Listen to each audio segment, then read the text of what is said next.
to Whistler. This lively little resort town is soon going to be home to Nordic sports, alpine skiing, and sliding sports of the 2010 Winter Games.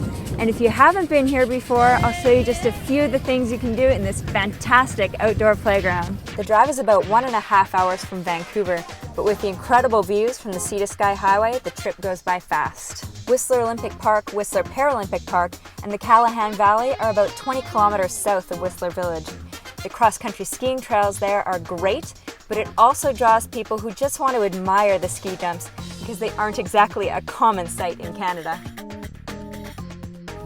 Whistler Blackcomb is consistently ranked the #1 mountain resort in North America, and it has the most skiable terrain. But the best part is that it usually doesn't get below -15 degrees Celsius in the Alpine. I'm here for vacation, just a couple of days coming from Germany, and it's great, it's fantastic. I've never been to such a great place for skiing. This is a beautiful natural environment. We're having great snow this year. Can't complain about the base. 8,000-acre playground to play on. How can you go wrong? Awesome terrain. We love it.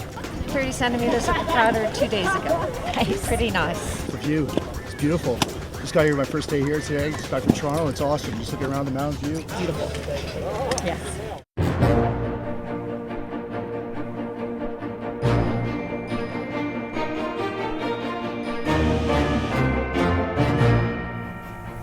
The peak-to-peak gondola links Whistler to Blackcomb Mountains. It's the longest unsupported lift span in the world and the highest of its kind.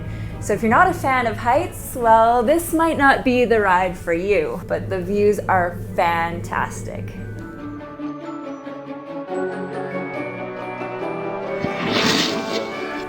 Canadian poutine, French fries, cheese curds, gravy, good to go. I heard Whistler got its name from the chirping sounds of all the marmots on the mountain. Muck Muck would be proud. Here we are at the Whistler Museum and Archives for a little history lesson. Our first bid for the Olympic Games actually was in the early 1960s when some of the visitors went down to Squaw Valley and saw what happened in 1960 in California and went, wow, we could do this. It took us a few times. We did again in 1972 and again in 76 and 80 and 88, but we finally got it for this year, 2010.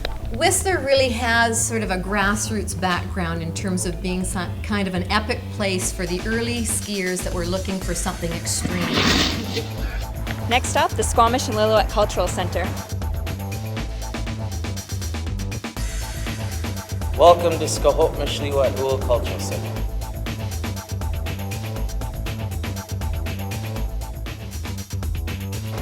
Here you go, my specialty is banana. It's a banana-infused bannock. Best après-ski activity. Let's see, on a hard day of skiing, I'd have to say going to the movie theater. On a not-so-hard day, zip lines for sure.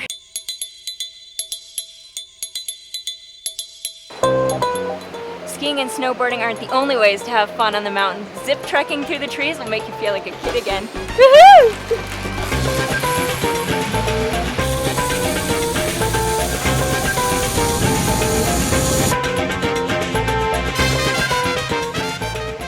Our longest line on course, 2,200 feet.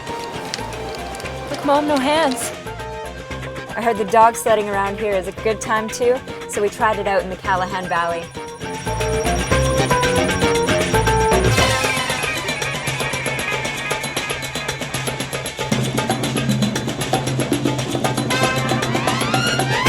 It's also a destination for great golfing, mountain biking, hiking trails, and more than 200 shops and 90 restaurants and bars.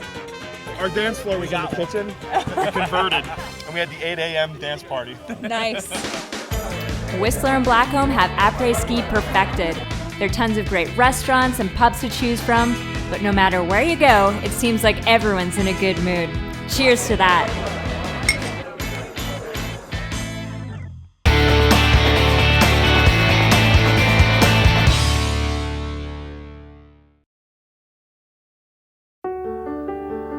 It's big. Beautiful. Laid back. Sophisticated. It doesn't get more West Coast than this. Some call it British Columbia, Canada. But we call it Home. British Columbia, 2010. You gotta be here. To create your perfect British Columbia vacation, visit hellobc.com.